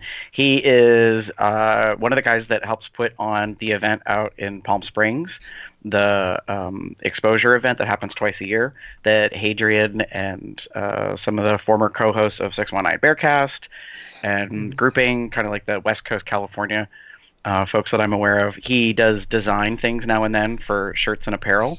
So he did a series of them that are based on like Disney Mickey Mouse ear type logo, but they have the Rainbow Pride and some stuff. So I just wanted to share that love because I like some of the stuff that West has done. For those of you that are aware of a series of pics that I'm in which I'm wearing a green shirt that has a varsity looking bear that doesn't have pants on, that is an example of like a shirt design that he had made before. Oh, neat. So yeah, I just kind of like his stuff. So speaking earlier about our, Zazzle store, there are people out there doing different things. And so this month, my Facebook, so Chester, when you hear this, you're going to hate me, but I kind of blame you because Chester loves shoes, like as in sneakers, and enjoys collecting and having Pride colored or themed sneaker apparel, like especially some of the bigger names like Nike always has I think it's a hashtag Be True campaign. So every year they come up with a new design. And some of that stuff's great, but I saw an ad once, or he posted one and then like I reposted it. And then of course, Facebook's like magical, programming started showing me these rainbow sneaker ads. And then it turned into like Pride stuff. And then all month long, I've seen nothing but like Pride t-shirts. Every shape, size, color, quote, you name it, has been out there. And so it's amusing me. And Wes, has some stuff as well. So I'm just kind of like if you're going to get your Pride stuff, you should have done it this month, apparently, because Lord knows at least my Facebook was blowing up with those ads. So to take back some of that, I'm promoting what Wes does as opposed to what Facebook is fucking trying to sell me on. Anyways. That's my Tumblr pick for this week. So yeah, I've been looking at his stuff, and there are several things I like. And the one thing I really love is the Rainbow Pulse one, which I'm all about. Like, I love Rainbow and I love Pride. Don't get me wrong, but I love doing Pride in unconventional ways. Don't just slap a rainbow on a shirt to me. I like this one I have on. I wore a similar one yesterday where it was it was called Kitsune, and it was from the same company that made this shirt. And it was the triangle, but it was the like a 9-tailed fox, but it was 6 tails, and they were each the different colors of the rainbow. It's just a different way to me, I like that different way. Like I've worn it was an Avengers t-shirt and it had each of the main characters of the Avenger movies, but they were in a different color, and it happened to go red, orange, yellow, green, blue, purple, or whatever.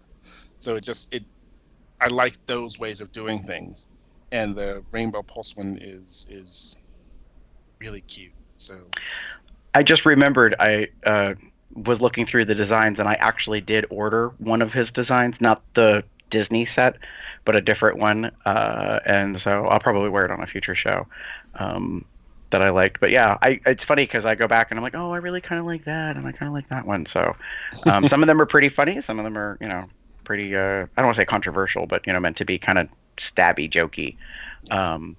So, and then one of my favorites in here that I'm so tempted to buy, but it's kind of got to be a specific thing I'm going to wear it for. For those of you that are aware of the web series on YouTube called, oh man, what's the name of it? Most Popular Girls in School. Yes, the Most Popular Girls in School. Is it the very first episode where this quote comes from? And I instantly spotted it. All the t-shirt says is, "Who the fuck are you?" What does it say to that voice? But if you see the video, it's said like 12 times or something. It's so funny. Yeah. It's awesome. Yeah. So. It's nice. It is. Yay, West Cub. Thank you for those. Thanks for sharing that, Gary. That's really cool. Yep.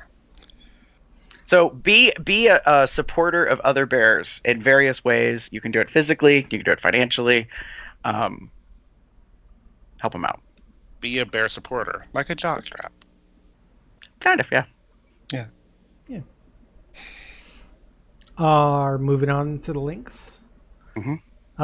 This one may not work for everybody specifically because it's an iTunes link, and for some reason it's not automatically opening in iTunes for me on my computer here, but it was working just fine at work, which was a Mac. So, and in any case, it is iTunes.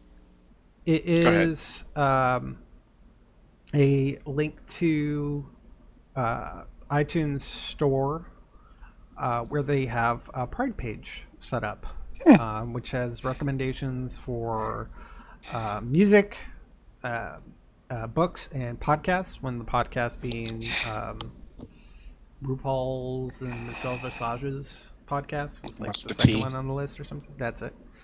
Again, I can't open it up, so I didn't remember the specific name, but it gives some recommendations to some things you can get on the iTunes Store. Obviously, you could browse it, and if you don't want to get it on iTunes, then search for it somewhere else too.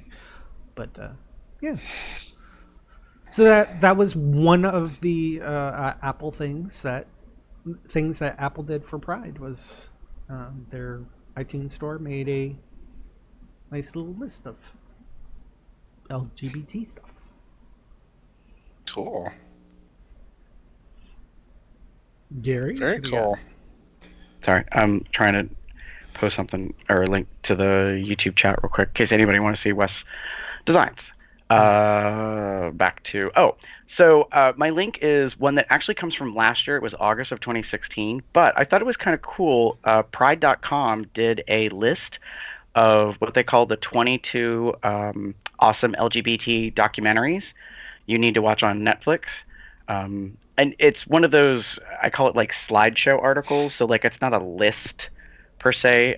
You kind of have to scroll through or whatever, but it describes or kind of tells you what the different documentaries are to go check out. So some of them I've seen before. Matt Shepard is a friend of mine, is a newer one. Tab Hunter Confidential. I'm just doing a quick run through of them. But it's kind of like, if you remember a couple years ago, maybe last year, the year before, I spent the month of June trying to get, like, that's what I was doing all month long, like every other night or whatever. I was trying to watch LGBT-based films, that kind of stuff. So the Outlist I watched earlier this year. So yeah, they're pretty cool, but there's a whole variety of them. Ooh, speaking of documentaries, Malcolm Ingram, who did Small Town Gay Bar and Bear Nation. Yep. He is currently doing one that he's on the road for. In fact, I think they're just wrapping up. And I noticed he posted last night that he took a picture with, I don't think I'm going to get this right. I think it was Jujubee, but I'm not quite certain of that. It's one of the Rue Girls was actually performing at a bar. And the documentary he's working on is actually going around in the South, because the whole focus of the documentary is Southern Pride. So he's spending time going to towns in the South and meeting with establishments, mostly bars, that are gay-owned and or operated, and what it means to be proud and to be gay in the South. And this project was started before we got into 45's situation with our government, like we were talking about earlier. So I think he sort of landed oddly, like at a unique time and place. It was Diagon. Thank you. So see, I knew went I was like... I went. I had to go to his Facebook page to be like, who, what? So, yeah. But so I think it's pretty awesome. So, but that's another example of documentaries. I personally have an interest in, I'm supportive of, and Malcolm's a bear and that kind of stuff, and has done some things at some bear events. So yeah, it's there are things to go view and enjoy. There's some that I kind of want to look at, and I may have to. Ooh, this one's interesting. Sorry, I'm looking through it, and I'm kind of going, oh, these sound interesting. I may have to get Netflix at some point, I guess. Yeah, they even have like a category for LGBT stuff, so that can be a way to do it. Yeah, so watch, if you're looking for some gay movies, there's Jeffrey, of course, that's spelled wrong. It's Jeffrey. But it has the guy from Wings, I can't remember his name, has a bunch of stars, and no, that's not. So that's a good one. There was also one, oh shit, Soldier Girl was an interesting one, which is about a trans woman, which was really neat. And You know what? If you just go to like COL movies and go to any of the June months, you'll probably see us see the some things that were done during those times, and because that was always our Gay Pride month, we always watch gay movies during that time. So yeah, that site is still up. But yeah, just go to June's of any year. There was one year I did like a full 30 days of gay movies. There were some really terrible movies that I did some reviews for, so check it out. Anyways, guess what, folks? That's the end. Finally. Play ways to contact us. Pop over to our website, cubsoutloud.com. Shoot us an email at cubsoutloud@gmail.com. Leave us a voicemail like Blank did at 361-COL Talk. That's 361-265-8255. Funny, sexy, or otherwise, or just a comment on something we talked about on the show.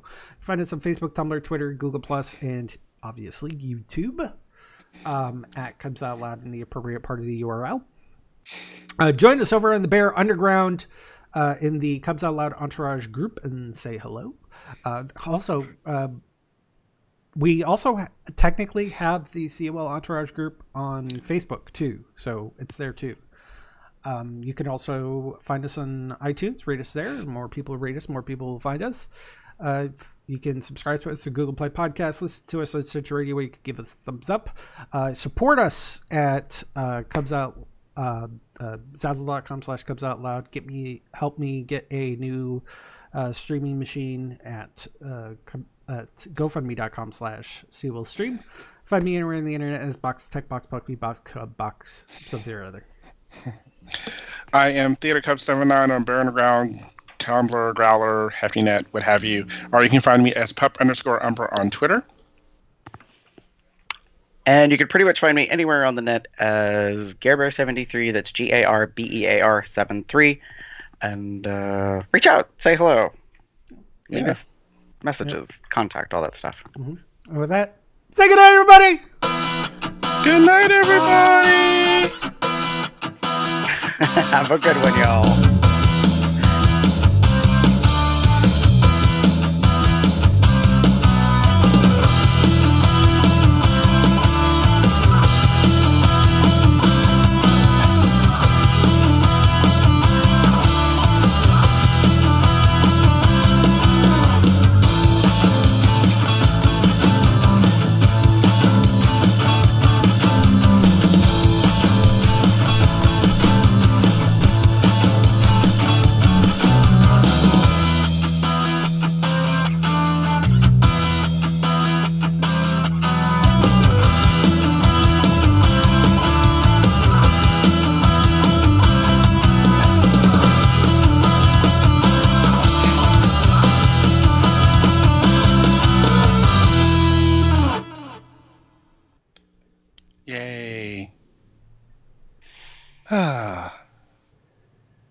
Yay.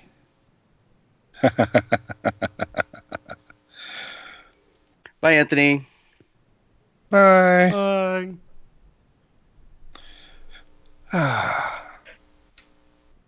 All right. Cool. All right. And that's a wrap. And that is a wrap. All right. I'm going to stop streaming then because nothing funny is happening. Sorry. I got to go. Yeah.